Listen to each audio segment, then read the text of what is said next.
is Marley. My name is Marley, dialing in from Sydney, Australia, from Manage Protect. I'm your local Guardz contact. With us today, we have Donny Brass, dialing in from International. So he's going to go over fun stuff around Guardz, Manage Protect, integrations with Avanan. So over to you, Donny. Great. Thanks for having me. Um, yeah, the guards and the manage protect relationship is a strong one. So I think this is my second or third webinar I've joined, third probably, at least since we launched. And the focus today is really about the partnership that Guards has built with Checkpoint over the last well, I guess it's almost 6 months since we launched our first alpha or early access, and really just a few months now since we've been transitioning to our broader customer base. And the partnership is really important for a few reasons, and we'll get into that. I also want to share just some insights that I've pulled out of our threat report recently, tie that back into what we're seeing with phishing and email, give some real world examples of that, like what those email phishing attacks look like and how that applies to what are becoming quite complex attack chains, right? So I always feel the more I can help educate the community. I know, Mali, I think you take a similar approach, but the more we can help educate each other, then the stronger we all 100%. become. Storytelling is such an important part, I believe, of how MSPs can communicate, to their clients. And I feel like these little stories and pieces of education I can share with you just helps you pass that message on, and helps security get stronger. So that's the Perfect. goal for that's the main goal for today. I'll also jump into a short product demo showing what that integration really looks like with Guards and Checkpoint. Um, it's from a high level, these relationships, these strategic relationships that Guards has taken with both Checkpoint and also SentinelOne on the EDR side. It's really about embedding that technology in the platform. So that I want you to feel that it's not an integration like throw an API key and let the tools talk to each other. It's really something deeper. And I want you to feel that. And I'll share a little bit about the direction we're going there as well. And then I think Mali, you'll have some things to say along the I've got way. some And commercials. Yeah, some commercials at the end. But hey, if you got some Great. time, from what I hear, you were at Rider Boom. I You, you, was, you yeah, attended that. Maybe you can share some stories with uh, our viewers here. yeah, absolutely. I can share some insights. So again, my name is Donny Brass. I'm originally from the U.S., so you hear the American accent. I'm from Boston, but I've been living in Tel Aviv, if you can see that little thing here, which is actually where Guards was founded. I've been here for about 10 years, and we have our U.S. office as well. But I like to go to these big conferences in the U.S. So Tel Aviv to Vegas. First off, that's a 14-hour flight to L.A. So I know you guys are used to long flights when you're traveling overseas, but that's a pretty big one for me. 14 hours to LA, then an hour to Vegas. The show is great. I think my opinion on the conferences, at least the ones in the US, it's the most relevant conference in the security space for MSPs. There's lots of different conference. I mean, there's an overload of conferences happening these days in the US, but the if you're for security focus, I think it's the best. And we had a lot of great conversations. I did a session specifically around the future of MDR, which was really well received. And did a kind of like a fireside chat with some of our partners. And the discussion was really about how agentic AI is really becoming a huge part of the workflows of our MDR. MDR is, for those who don't know, is managed detection and response. So basically the guards SOC, right? Security Operations Center. We're 24/7 follow the sun, and we've embedded agentic AI into the triage process, into the enrichment process. Human analysts are always looking at that data and doing the communication with customers, making the final calls, making it, if there's any response actions to be taken. So we had these really great conversations around agentic AI and how that's fitting in. And for me, the exciting part is a year ago, the reception of AI and agentic AI was quite muted. There wasn't such a readiness, I think. And in these conversations, it was more like, yeah, we'll see if it's ready. And now the conversations are becoming much more real. So I'd say that's my biggest takeaway from the Nice. conference. There were also some great sessions from a lot of industry leaders. Perfect. Yeah.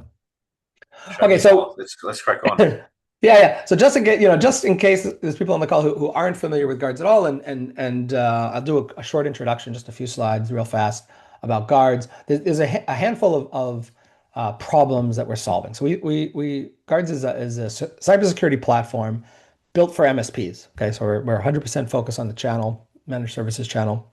We are trying to solve some of these key problems, right? MSPs are and technicians are suffering from workflow overload. That comes in a couple forms. One form is tool sprawl, like just too many different vendors, too many different tools working, jumping between dashboards. With five vendors, you're managing five invoices, five relationships, um, five training sessions, five sets of release notes every month. Like there's just a lot that goes into all of them. Meanwhile, the threats are evolving, right? Whether that's because of AI, because of the dark web and attack as a service kits, or just because of the sophistication of the attackers. And a lot of those attacks are moving, of course, to the small businesses. And then ultimately, at the end of the day, as managed service providers, you also are often a small business yourself, and you're trying to figure out how do you grow? How can you take the time to focus on your business rather than focus just on tools and technology? So I think that's also something where another problem we hear about and we're trying to address in the Guards platform. So for us is a multifaceted approach to this security platform. Um, uh, there's really a few principles I think in that everything we build in Guards follows. One, first off is the security focus, right? We're trying to take the right security controls and bring them together. So there's a unified aspect to our platform, right? It's EDR, ITDR, email, awareness training, phishing simulations, dark web, external scan. So there's a whole bunch of different technologies that we bring together. Some of them are through partnerships. I mentioned Checkpoint, Avanan, and SentinelOne. And some of them are through our homegrown technologies, right? And then our real IP, though, comes with the second bullet here, this concept of operational efficiency. And I think this is really, really key. MSPs, security is only as good as your ability to operationalize it. So MSPs need a tool that they can execute on in the day-to-day business. And that's a huge part of what we're offering. When we bring these things together, we're also able to connect the dots security-wise and hand things to you in a way where you can execute on them. And then finally, if that's being executed properly, you're getting the right reporting, you're getting the right value from the platform, you can pass that value on to your clients and you get the peace of mind that your team is covered. And a lot of that comes through our 24/7 MDR service, right? So that means that we have eyes on the screen, regardless of what time of day it is, whether you're sleeping, we do the reach out to you directly. You could also have us reach to your customers in certain cases if you're in co-managed environments, and we're solving problems for you. When the attacks start to hit. So that's a very high level conversation about Guards. I mentioned a few of the security controls that we cover, a few of the attack vectors that we're protecting against, but it's that layered security approach that's so key, right? We're scanning your environment ahead of time to make sure things are configured and secure in the right way. When a phishing attack comes in, our email security through Avanan kicks in, protects against those phishing emails, filters them out, gives warning banners, etc. But still, emails get through. We train those users with security awareness training and phishing simulations to not click on links, but still they do. We are monitoring. ITDR, by the way, is identity threat detection and response. So we're monitoring in that cloud environment, the Microsoft 365, the Google Workspace. We're looking at the logs, the logins, the session tokens. We're seeing if there's any hijacking or theft. We're seeing the behavior of the users. We're building a baseline and looking for any anomalies there. And then those bubble up in ITDR or maybe in data permissions. And then, finally, if something gets downloaded to the device, we're counting on our integration with SentinelOne's EDR in order to identify, hey, there's a threat there, kill that threat, quarantine it, in some cases, suspend the user and isolate the device in order to protect. So this is sort of the end-to-end layered security approach of Guards. And um, uh, all of that's wrapped with our 24/7 MDR, as I mentioned, and that's where we can take action on your behalf. Okay, enough about just Guards. I want to share a bit about what we've seen, what we're seeing on an ongoing basis. We just wrapping up our second half of 2025 threat report, right? It takes a little bit of time at the end of the year to compile all the data and to do the deep dives and everything into it. So that's going to be published, I think, well, right away. But I pulled some learnings from 2025 out of that and lessons that can lead us to a better resilience in 2026. So there's a few things I think that are worth mentioning here. The first and the foremost is that identity attacks are just really taking over. Like the trend towards the identity as the new perimeter is becoming clearer and clearer. I would say a year ago, if I was comparing identity and endpoint and looking at the number of threats that we were dealing with in our MDR a year ago, I would have said that 70% were probably on the endpoint. Another 30% were coming from cloud logs and some kinds of various kinds of account takeovers or account compromise. Today, that has shifted. I would say 80% of all attacks are coming somehow or another through the identity, but 50% of the ones that the attackers are successful are coming through the identity. So that's the data point that we've seen. That involves things like compromised credentials and stealing session tokens. I'll try to get into some more details of what those attacks look like. But that shift towards the identity is huge. Melly, I don't know what you've seen on your That's side, but the trending in that direction spot seems really on. clear. Spot on. I've seen over the many years of the trends just changing away from trying to break down firewalls to now using phishing campaigns, right? There are businesses out there designed just to compromise or phish credentials, right? And they sell that on Yep. to other teams of hackers out there. So it's a Yeah. business model for Yeah. them. Absolutely. Yeah, the attack as a service kits and the ease of getting access to things on the dark web. What did I see? It's like a credit card number on the dark web's now as cheap as like 50 cents or maybe even Yeah. less. Let alone, access to actual credentials. So it kind of leads us to the next one and the exploit window. It used to be like that you would try to get something onto the endpoint and fire that ransomware, right? That was the goal. And when the goal is actually to do a takeover or a account compromise of some sort or another, that tends to be a much longer process. They call it advanced persistent threats, APT. Right, is the term. You also it can be referred to as like persistent footholds, and it gets more complex if they're living off the land. They're using like existing software and embedding themselves or hiding behind what looks like to be existing software in order to kind of wait for the right time, observe, look for the right moment to either spread laterally, to move up a supply chain, or to actually do an attack.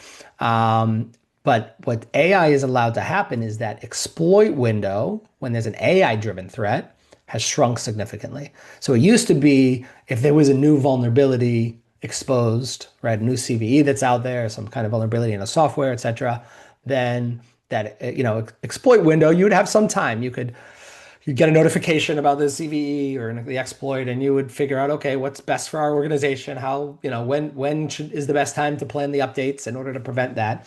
Well, that the AI has brought that exploit window down so much that you can't wait that 1 week anymore. You can't wait to plan that update. So the deployment at scale within minutes of disclosure is game changing when it comes to these attack windows. Now, again, other kinds of attacks will be persistent or have footholds, and they won't poke their head up necessarily until the timing is right.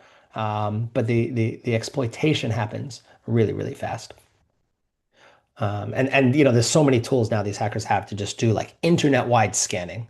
If they want to look, if they know about a new exploit, they can check the whole web in such a short period of time to see where are those public facing vulnerabilities, where are the ports open, where are those exposed softwares, and how can they get access to organizations.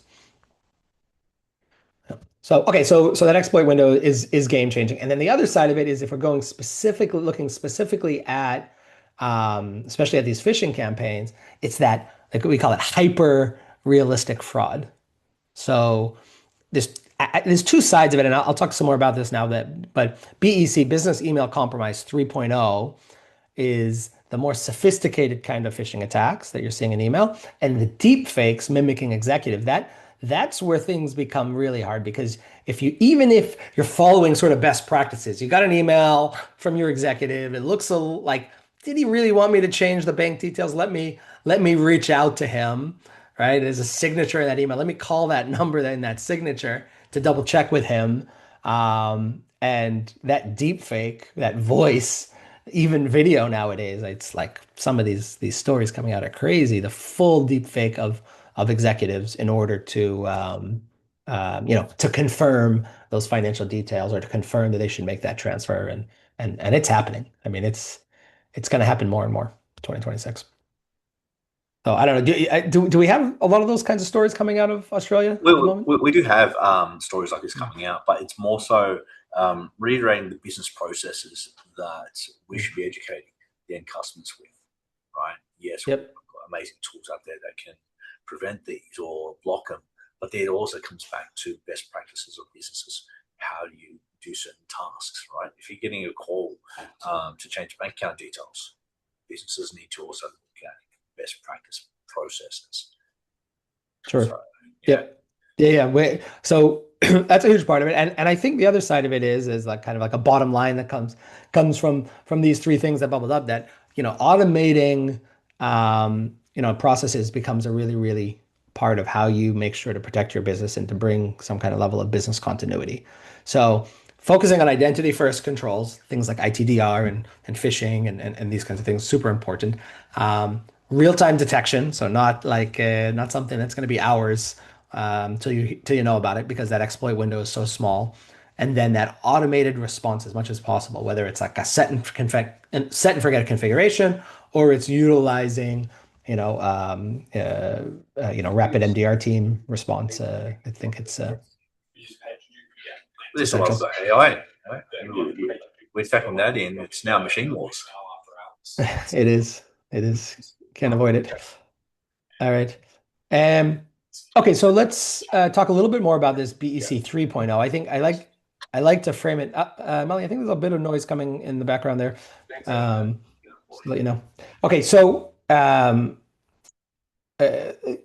talk about that sort of journey of BEC, right? The original BEC was really around just general like impersonation of a user, right? A lot of that is like lookalike domains. So change one character, and of course, there's various sophisticated ways to do that versus very basic kind of ways to try to trick the eye. But try to look like you're someone from the company and insert yourself into an email chain and try to either get someone to download something or to follow a link, right? Classic phishing attack. Still going today. BEC 2.0 gets a little more sophisticated. This is where you're using account takeover, account compromise to try to infiltrate an org, get in there, spread things within that org, spread links, try to move laterally throughout a company, or potentially up and down the supply chain, depending on the sophistication of the attack. And those, of course, are legitimate email addresses. So then you have to try to understand the intent. You have to look at attachments and URLs and read the context into that email itself. And that's something I think we continue to deal with, and we consider those, part of very sophisticated attacks. But BEC 3.0, I mentioned this before, and I think there are two main concepts with BEC 3.0 that we're seeing the most. The first one is the legitimate service notification. That's when you see something from, I don't know, a QuickBooks, a Zoom, a SharePoint, DocuSign is another popular one. And these are becoming very common. So you're using that real service to send a document through DocuSign or a link through SharePoint. That's legitimate service link.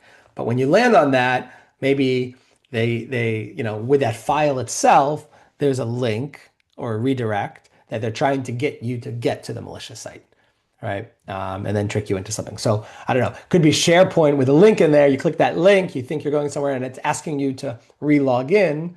Well, what are you re-logging in with? You're passing your credentials to them, right? So just as an example, those things are becoming much, much harder to find because the system treats it as a normal sharing link from a legitimate service. Education is really the key there. And the second is those deepfakes, right? So that when you're getting, and deepfakes will sometimes leverage BEC 2.0, right? Or where someone got into an email chain, right? Somehow they got in there. It could even be BC 1.0 with a lookalike. They're presenting, trying to get you to take an action, and when you want to verify that action, they're using the deepfake to trick you. So again, this journey's been a crazy one. Go ahead, Molly. I know from our side we've got some DocuSign phishing simulations. So I'd always ask my partners out there to go, hey, trial it on your clients, right? Test it on there, and then come back to your clients and say, hey, this is what your team are doing. This is what the business is doing. They're clicking on these links. We need to throw in another level of security. So use that from our platform. Yeah, yeah, absolutely. It's a good plug. Of course, as part of our security awareness training, um, we have the predefined phishing simulations from common services like DocuSign and SharePoint, Microsoft, Google, and others, right? So there's lots of them out there. There's the postal ones and the package ones and all that. But we also have an AI generated one, so you could actually spin up a custom one yourself with the look and the feel that you're looking for, and try to see what happens. So I think it's super important, like to continue that education with these users, get them into it, and have some kind of dynamic learning attached to it. So just because, part of it is if somebody fails the phishing simulation, of course they get warned and they get educated dynamically based on, what is it that they fell for. But then also that, kind of continuous reminder, whether it's through gamification or through just continuing education with the team to show them, hey, this is a gap in the organization. Really, really important. Okay, so I do want to jump into some specifics of the attacks, but before I do so, I'll just name a few of these, kind of high level that I think are becoming really common in the trends. And Molly, if there's anything you think I missed or worth mentioning, let me know. But the adversary in the middle, sort of the new version of man in the middle attacks, right? The man in the middle is, I think most of us will probably remember those as being like, okay, someone in the coffee shop who tricks you into getting into their Wi-Fi, and then they got all your network traffic. So adversary in the middle is doing that, usually through a reverse proxy, but there can be a more complex attack chain involved there. We'll get into some examples of that. Phishing as a service. When I go, we have our dark web researchers, and they go on there, and I've seen the range now. The cheapest I've seen is $25 per month. The standard is to probably closer to like $150 per month. But these are working just like a legitimate SaaS service you might buy, but they're being sold through the dark web. Spin up a kit, spin up a website to look like anything you want, spin up a phishing email attack, and just takes a lot of the intelligence out of the hacking. So it lowers the barrier to entry. So there we have so many amateur hackers going after small businesses because it's just the low-hanging fruit of the industry. Not everything is a nation state attack, right? So I think that's a big part of it. Good thing we've got dark web scanning, eh? What's that? It's a good thing we've got dark web scanning. Oh yeah, dark web scan is an important protection there. Um, this user assisted execution. I'll also share a quick example of this one. This is the one I like the best. There is click fix. There's a few other variations now. I've heard crash fix is another one, but the general idea is they're getting you trying to get you to run a command on your computer, and they have clever ways of doing that. So they're getting the naive user, to think this is a normal flow, a normal like prove you're not a robot flow, or hey, my system crashed, I need to fix it by running this command, and they trick you into those steps, and then you giving away the keys to the castle. OAuth consent phishing, this has been around for a long time, but it continues to get more sophisticated and continues to be one of the most effective attack vectors, because once you've granted those OAuth permissions, tends to be OAuth 2.0, right? That's what most cloud applications are built on. You get that list of permissions and you grant them. Once you do that, it's a type of MFA bypass, right? And then which is the next level at MFA authenticity. But it's one type of MFA bypass, because once you've given those permissions, it doesn't matter if you change your password, it doesn't matter if you're forcing MFA, those permissions persist on a programmatic level.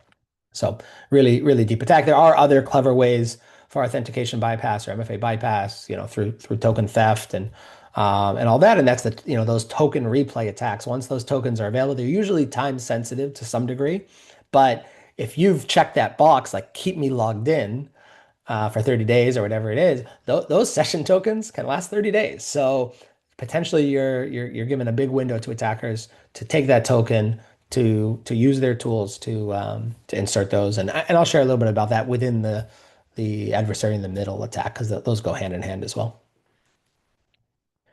Okay, so those are some of the things I want to cover. Let's get into a few of those. Molly, feel free to jump in with anything you've seen along the way. My head of research loves to play with AI generated visualization. So he built this GIF for me. I'm assuming it's running cleanly. But by the way, what do you say in Australia? Is it GIF or GIF? What's the common Oh, if yeah, depends on GIF? the different levels of humans out here. Nice one. Yeah. So this is great. So this is attempting to sort of simplify or visualize the attack flow. But again, with adversary in the middle, typically you have a proxy running in the middle of the attack, and that proxy allows you to intercept the traffic, including session tokens and credentials and things like that. So here's a breakdown of what such an attack might look like. So we have everything from the victim clicking on a phishing link, right, which would be, of course, lead, they get this phishing email, they click on that link, would typically lead them to some kind of fake login. But actually, if the proxy is running, it doesn't even have to be a fake login. It could even be to a mirror of the legitimate site. Since the attacker is in the middle, he's proxying the traffic, he can capture all those requests, right, between the victim and the legitimate, even if it's a legitimate service.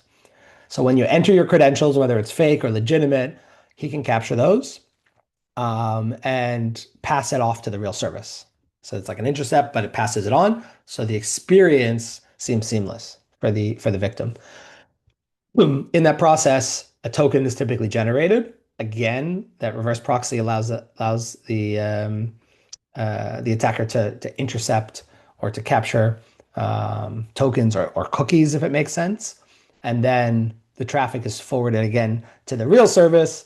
The session appears to be normal. The token is running as normal, and that token can then be taken somewhere else and used to access the account. That's that token replay part of it.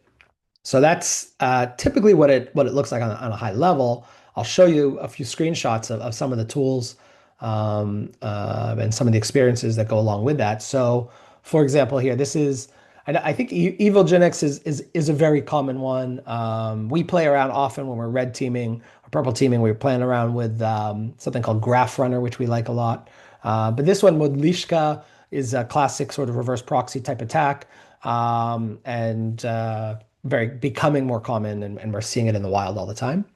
Once Modlishka runs, that it sets up that reverse proxy. What we see is a lot of people are using these phishing as a service kits. So here's one, 3-month professional. They even have the pricing tiers like you would see in a typical SaaS product. The 3-month professional tier is $150 a month, $150 a month. So $450 for the 3 months. And you're off and running with this kit. And again, you could spin up a website if you needed to. This is one that was called Caffeine. It's been popular for a few years now. It kind of quieted down, but we've seen it pop up again recently. So this continues to be a Interesting threat. price and packaging that they have over there. Right, good, better, best. Yeah. Yeah, not bad. And they even have it, if you know, like, I mean, they're even doing like SaaS best practices. They're recommending the one in the middle, like 3 options, not 4. They recommend the one in the middle. It's like a real classic marketing techniques that they're using. So again, they spin up the fake server, fake websites if needed. They do the spray and pray email, send it out with a link. Sometimes they don't even care. They can use AI to make it look more legit. Sometimes they intentionally leave it a little funky because they want the person who's gonna accidentally click on it to fall for the next step as well. So, and that next step can look damn real. And even use the word Microsoft in the domain, in the URL or the domain, in a way that makes you feel like it says Microsoft, it must be legit. And everything can seem the same. And they can even, if they've been able to pull cookies, they can even potentially mimic what your normal customized branded company login looks like. So whether that's, logos and backdrops and all that kind of stuff. Microsoft is making some changes there. I've heard supposedly that sometime in late 2026, they're going to be making some improvements in the headers, or what data is passed in the headers that will make it a little bit easier to protect against this stuff. But for now, it's very easy to exploit it.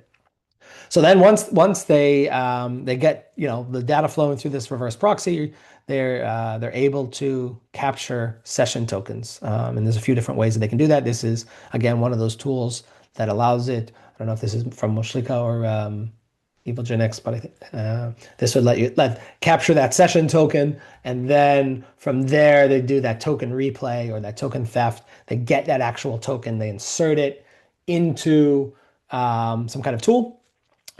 This is a cookie editor tool that you can use. I think it's a browser extension even. So you go right into the Microsoft environment, you throw it in, insert that cookie or that token, and you're off and running into the session. So really, really powerful stuff. Really scary, very sophisticated. We see it all the time, and they can be successful, right? We do a lot to try to block it, and throughout that attack chain, there's different opportunities to see, okay, there's something malicious happening here, but the key is to respond to it as quickly as possible, take away those permissions, isolate the device, isolate the if something came down to the device, suspend the user, ideally kill all their open sessions, so that attacker is kicked out. That's really the key to protecting against it. I'll give a couple more examples. I mentioned ClickFix before. This one is one of my favorites. I think just because it's preying on the security of the internet. It's preying on how we've been training, how companies like Google and all these legitimate companies have been training us over the years to behave when we're using their services. So you get the malicious email, which gets you to the malicious site. That's through the typical phishing attacks. But once you're in there, what they do is they try to give you these fake experiences, whether it's the fake reCAPTCHA or a fake crashing browser. They can try to overload with some kind of DOS attack. The browser, everything's that's called crash fix. But the whole idea is to get you into a situation where you run a command, and that command will typically be copying a whole bunch of data from your computer and passing it back to them. Now that data could be related to tokens and cookies and that kind of stuff, but often what we've seen is what they're doing is they're just looking into that browser and trying to capture all the stored passwords, usernames and passwords, because the browser stores so much. So they just want to capture that and pass it back. And there's a few ways that they can do that pass back. But so this is what I'm talking about. It's this like verify you are human, right? We're so used to this thing, whether it's a puzzle where we have to slide the puzzle piece, or which of these images has a bicycle in it, right? We're so used to them, and they're changing all the time in order to stay fresh and to beat the automations and the bots. So when something like this pops up that basically says, hey, just run this quick, press the Windows R button and Control V, and hit enter. Well, what happened? They passed a whole command for a terminal command into your clipboard, and they're just getting you to open your terminal and paste what was in the clipboard and run the commands. And again, it's like it could be the type of payload that could be executing there varies. It could be downloading something to the device. It could be copying something from the browsers. It could be passing cookies, tokens. So pretty wild stuff. And then OAuth consent, again, these starts with these emails, often looking like a legitimate application. Sometimes it is a legitimate application in every way, certified on the Microsoft or the Google website. Like they're doing these advanced attacks where they get certified by these marketplaces even at times.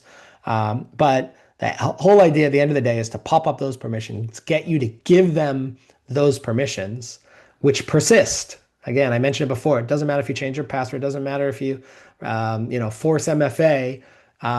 Once those permissions are granted, the system can run automatically, gain access, move laterally, pass more of those links to other users to grant permissions. And I remember the first time I saw this attack. I think it's got to be almost 10 years ago now. In the early days of Google Marketplace, I remember seeing A malicious actor created a app called Google Docs.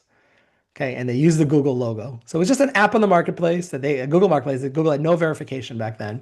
It asked for not too many permissions. It asked for full permission to the mailbox and full permission to I think Google Drive, not too much. And luckily, all it did at the end of the day was try to spread itself before it was found. But what it was doing was just it. I mean, it would be an email that says, hey, here's a document for you. You click on that document, all it's actually doing is opening the application. And then it says, okay, you got to give permissions. And people were so used to just giving permissions to applications. And click that button, it says Google Docs. Of course, yeah, Google Docs. I'll give permissions there, maybe some new permissions that Google launched. And then that email was that app was really just going to the contacts and then forwarding that same email to everybody in the contacts, trying to spread itself around. Luckily, it wasn't taking any malicious action. Okay, so yeah, so that OAuth flow, basically, again, once that permission is granted, the attacker can get session tokens. The attacker has access to based on whatever those permissions are, and there's very little that can be done. Another social engineering attack that we saw. This one was pretty wild because it ended in a wire transfer of $1.4 million. So we came on after this attack happened, but we were able to do a forensic deep dive and help the customer kind of look back and break down what happened for incident response and root cause analysis. But basically, and so we conducted this investigation, with one of our partners, but it was back in July. A legitimate email about payments started between the customer and a known vendor, right? So it was a legitimate email, no attacker involved. Somewhere in that back and forth of that email, a month later or so, a new person joined that thread using a lookalike domain. So I think they were impersonating somebody else in the company, kept everything professional, and then they put a message in about updating an ACH form. And of course, they obfuscated or changed the email a little bit of the real person in the company, so they weren't in that thread, looked authentic, even had a follow-up phone call. I don't think they were using deepfake in this particular case, but there was a follow-up phone call to verify the details, and they convinced that vendor to transfer the funds. So it wasn't a technical breach in this case, but more of a psychological one. So of course, there was a technical aspect. How do they get in there? How do they get access?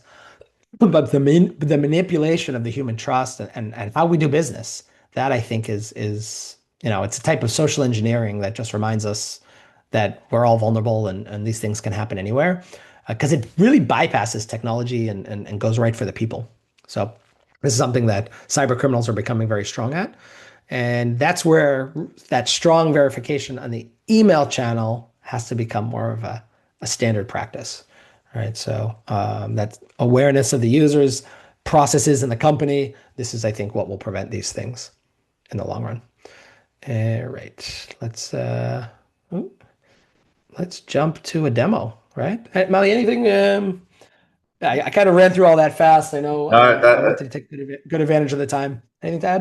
that's fine. I always love the social engineering pieces when it comes to security risk. That's just my personal favorite, right? It takes good or true skill for a person to hop on the phone and actually go down that path. There's guts, not just an outsourcing of to a team, right? So that's my personal views on it. I put credit where it's due, but yeah, no, we Yeah. are seeing that here as well.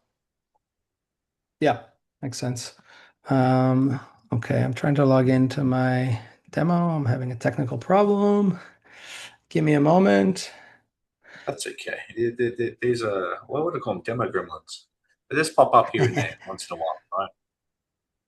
That they do. I'm That sure they do. many of our partners have experienced it once or twice in the time when they're doing a presentation, and we've all dealt with it somewhere or I've another. heard it's come up. Yeah, If you want to give me a minute, maybe you want to jump yeah, into your slides for a yeah. moment, and then we'll come back and I'll do Yeah, we can come back. So let the me just walkthrough of bring the up email my. piece. Yeah, sure. That's fine.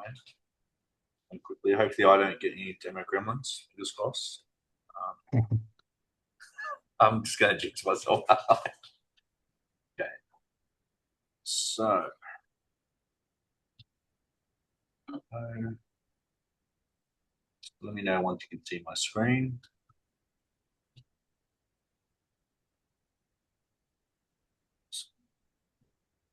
Okay. Popped up. No. I don't see your screen yet, but I'm in. I'm in. So if you want me to jump in, Oh, it's you then. You're up first then. okay. Yeah. All right, I'll do it. I All introduced myself as right. Demo Gremlins. No worries. Okay, let's share the screen here. Okay, you're seeing the Guardz dashboard? Molly, give me a thumbs up if you're seeing the Guardz dashboard. Was there? Yes, we are. Okay, great. So, so we're looking at the dashboard, the homepage of the Guardz platform. So as mentioned before, Guardz is really about securing against a bunch of different attack vectors, and we do that by unifying, by bringing together a lot of the security controls. So this radar represents a lot of those security controls, things like ITDR, external footprint, dark web, cloud data, email, endpoint protection, and security awareness training. So these pieces are working together to protect, right? That's that layered security approach. And what are we protecting? Well, we're really protecting the digital assets or the digital workspace of your clients. So whether that be users, devices, mailbox, drives, or internet assets, right? The domains and IPs, et cetera. So this is really what Guardz is about. And I think the real value can be seen in the complex attack chains, the things that start with email and our ability to try to bring ourselves to the forefront. We try to help you with secure posture and then stopping the attack as early as possible in the attack chain. And that's where that partnerships come in, become really, really important. So we have, jumping over to our security controls here now. We have a bunch of different security controls, including email protection powered by Checkpoint, right? And this partnership is because Guardz in the past had built our own email security. What we learned is that the industry was moving really, really fast, and companies like Checkpoint, which had acquired Avanan, were investing really heavily in amazing ways that it didn't make sense for Guardz to try to replicate. So this partnership was our way of saying, okay, we have to have best-in-class email security. This is what our clients demand, and we have to make sure that that fits seamlessly into the Guardz platform. So our goal here is to not just partner or integrate, but actually embed Checkpoint and try to bring as much of that value as possible into the Guardz platform. So in our security controls, we do really three things. It's really about provisioning, setup, and settings. Okay, so every one of these security controls has those elements going on simultaneously. So this is a global view where I'm looking at all customers and I see the Checkpoint is deployed, and I can configure my global settings, how I want this system to work for me. Okay, how I want, what level of confidence do I want on the for a phishing email to be labeled as such? What level of confidence do I need with for something to be labeled as spam? What workflows do I want to kick in once something is labeled as phishing or as spam, et cetera, right? So these configurations is really around, how do I want the system to work for me? We call it set and forget in a way. The other thing, so that's on a global level, I can push that. And then if I want to drill in to a specific customer, this is where I would install the application, right? So in this case, it's the application is running on Exchange. So I'm installing that Checkpoint application, and I can override those global settings and customize it for this customer, or I can just let it run globally as I see fit.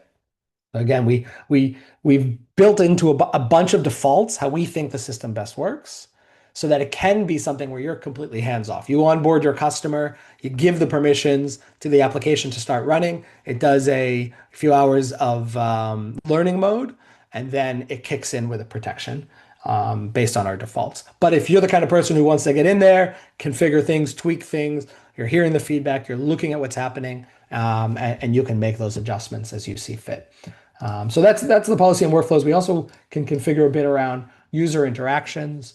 So there's a few things that you can do there. One is you can choose whether users can release emails from quarantine on their own or whether you want to be involved in that workflow, right? So every time an email gets quarantined, the users can get that email replacement. That's the use. It could be either a one-off or it could be a digest or it can be a combination of the two. That's this end user quarantine report if you want. So aside from getting just the replacement, you can say I want a daily or I want a weekly digest.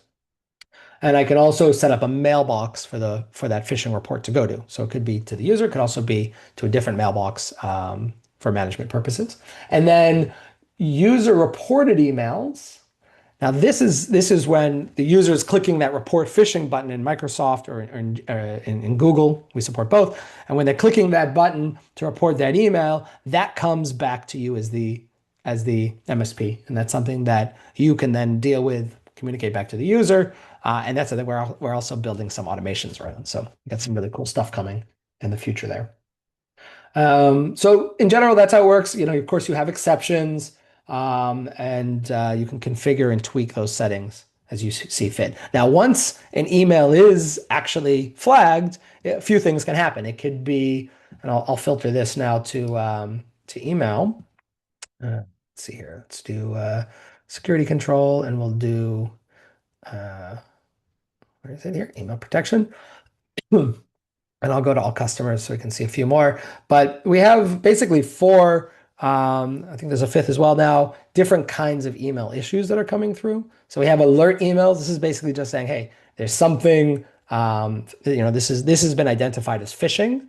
And depending on your configurations, those could be quarantined or moved to a different folder or handled in a different way. So that's up to your configurations. Typically, they're going to be going to a quarantine, but you'll always have access to it. You can always preview that email so you can see exactly kind of what's going on in a safe way. Of course, links are disabled there. And then you can also look at the email headers. So then you can look at, exactly the raw data, the raw metadata of that email and see the actual links and see, do the investigation as you see fit.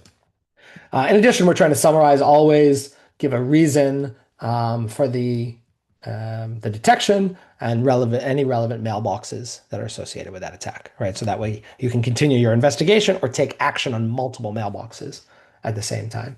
Remediation flows are pretty straightforward. You can dismiss the issue if you feel like it's safe. You can actually mark it as safe so that the system learns. You can quarantine an email manually if it isn't already in quarantine. And if it's in quarantine, you can release it from quarantine. As well as move it to spam. So all of these different response actions is something you can do manually. Again, the system is also configured to be set and forget. So if you don't want to do these things on a one-off basis, you can configure the security control to say, here's how I want the system to behave. Users are notified, and you only need to get involved when the users may raise a flag or report an email. And then you can step in and put your, kind of put your 2 cents on it. So, again, depending a bit on your settings, not everything goes into quarantine. Emails will also get warning banners, right? And you can customize those warning banners and put your look and feel on that, your brand, your logo, your contact information, whatever is the relevant thing, and the message that those users get for those emails. So here's some quarantine emails, for example, phishing or malware that's been quarantined. You can, again, investigate it, show the headers, and then the remediation flow comes. Instead of releasing it, you can keep it in quarantine, or you can actually restore the email if you deem it to be safe. All the severity of quarantine emails drops down to info level. The reason for that is there isn't a need for you to do something. It's been put in quarantine.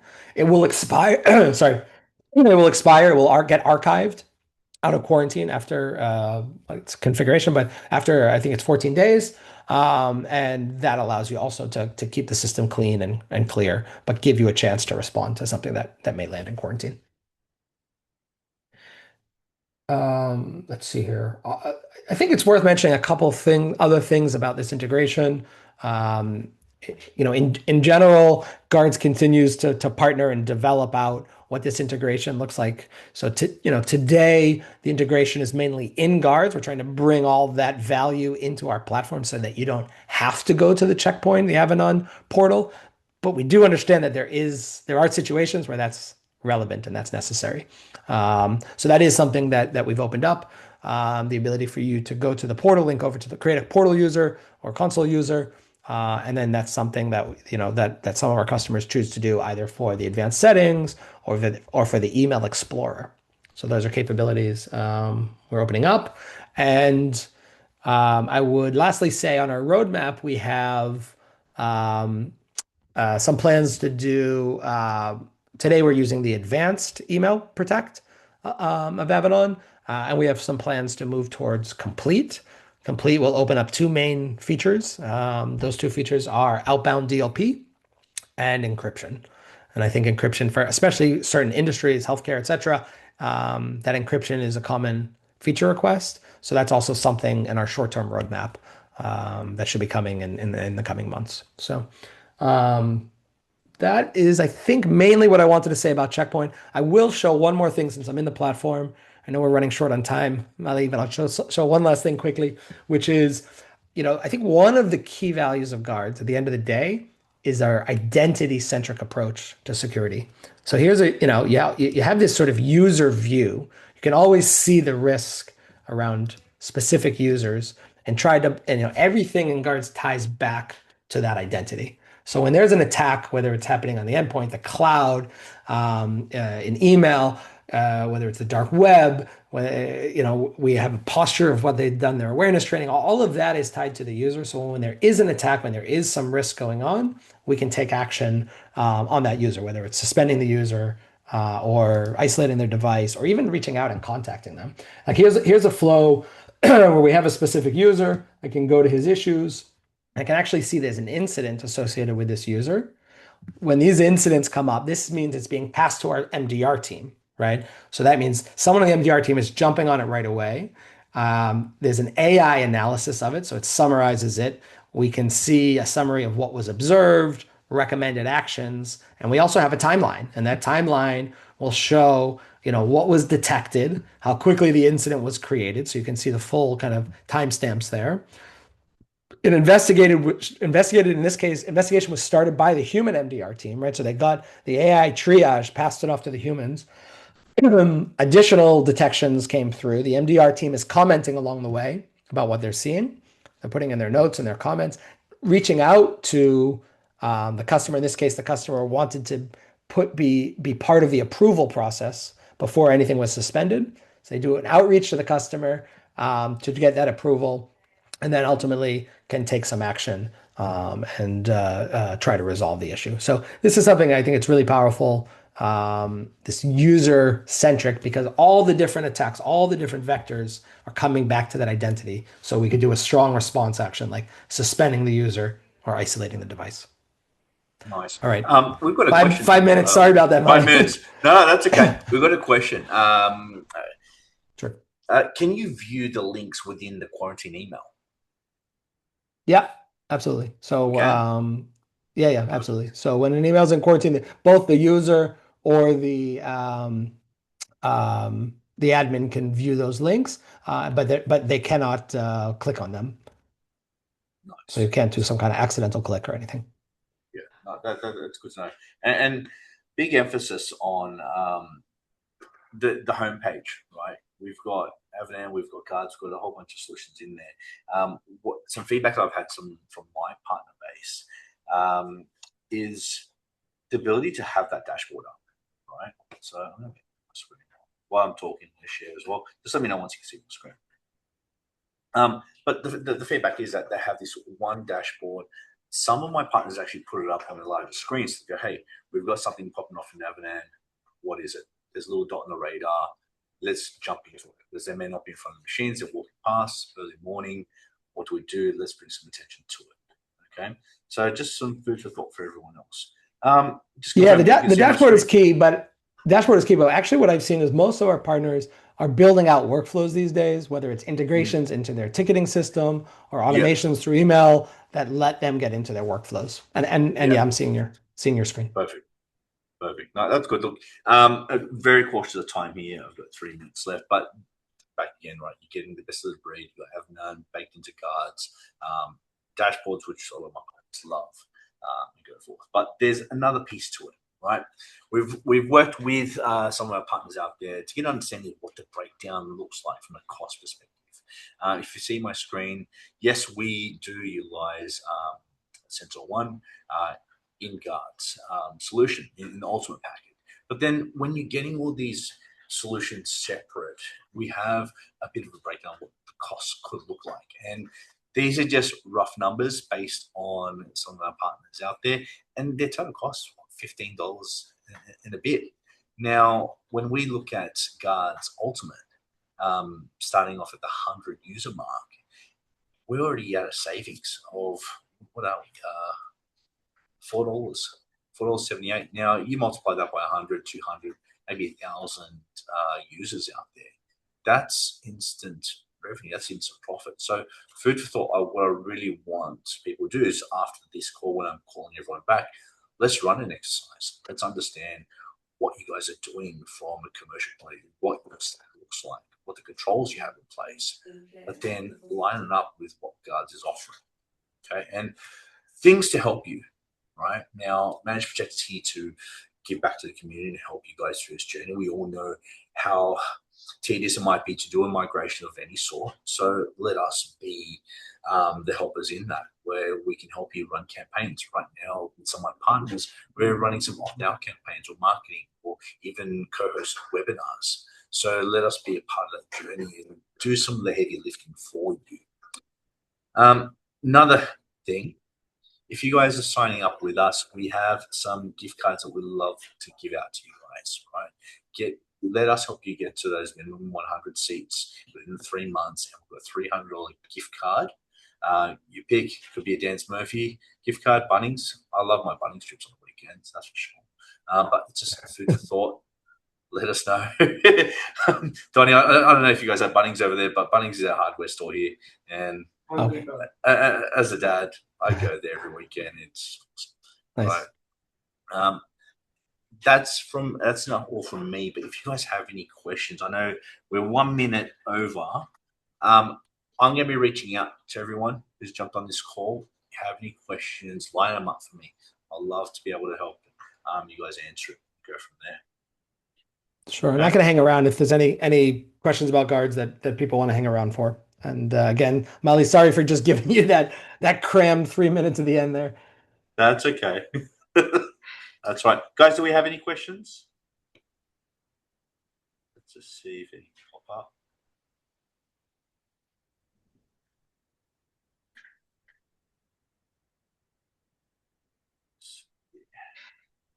Not seeing any questions popping up yet.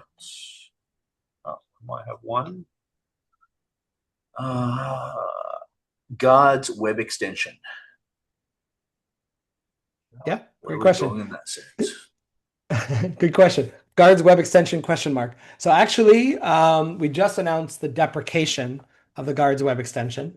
So it was something that we built into the platform from the beginning with visions of where it could go and what it could become. But we decided to pare back that focus. So the value it brought was really just around a hotspot. It created a hotspot to see if there was malicious activity happening in the web alongside the other security controls. What we found is we weren't really bringing security value in that area. It wasn't something that we were able to really keep up with. I think there's other great security tools out there for web security, whether that be DNS filtering or full web proxies or various other kinds of security browsers or extensions that are doing the job. And we're going to be looking long term, most likely where we can be partnering and embedding good technology into the platform. But for now, we said we're not really bringing the value of that extension, so we deprecated it. I think it officially deprecates the end of the month, but we pulled it out of the platform for all new users and demos and stuff. So it's no longer there. Is the short answer. We weren't seeing that disappear. I think it was on the 15th. That's all right. Oh, okay. I don't have any other questions left. Shall we call it?